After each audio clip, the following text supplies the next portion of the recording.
Form আর ফিটনেসের কোনোটি ঠিক নেই। তারপরও সাকিব আল হাসানকে বাদ দেওয়া নিয়ে মুখ খুলতে চান না বাংলাদেশ অধিনায়ক নাজমুল হোসেন শান্ত। তার কাছে পরিশ্রম আর নিবেদনটাই গুরুত্বপূর্ণ। প্রথম টেস্টের ব্যর্থতার জন্য ব্যাটারদের পারফরমেন্সকেই দায়ী দিচ্ছেন তিনি। চেন্নাই থেকে আশিক রুদ্রের আরও একটি রিপোর্ট।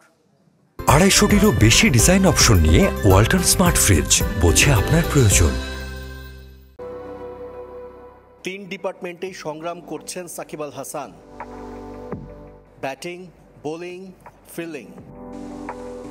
তবু সাকিব ছাড়া কোনো চিন্তা করা যায় না। অধিনায়ক হিসেবে একজন আনফিট ক্রিকেটারকে বয়ে নিয়ে চলা কি সহজ কিছু? As a batter, always try to contribute, and I enjoy my batting, and I try to do same what I did.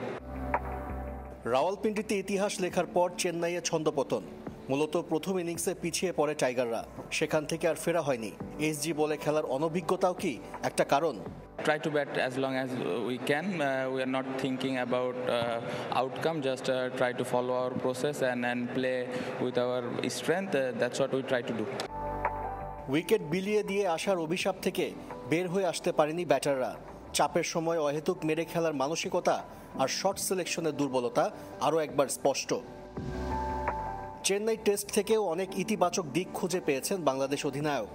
প্রথম দিন হাসান মাহমুদ তাসকিনের দাপট, দ্বিতীয় ইনিংসে ওপেনারদের দৃঢ়তা আর নিজের ব্যাটিং কানপুরে কাজে লাগবে বলে বিশ্বাস নাজমুল শান্তর। Coming up very important series, and as I mentioned, the bowlers did a great job. I hope the batter will do something special next test match. শুক্রবার শুরু হবে কানপুর টেস্ট, যেখানে বৈরী আবহাওয়ায় ছেদ পড়তে পারে টাইগারদের প্রস্তুতিতে। আশিক রুদ্র, চ্যানেল 24, চেন্নাই, ভারত।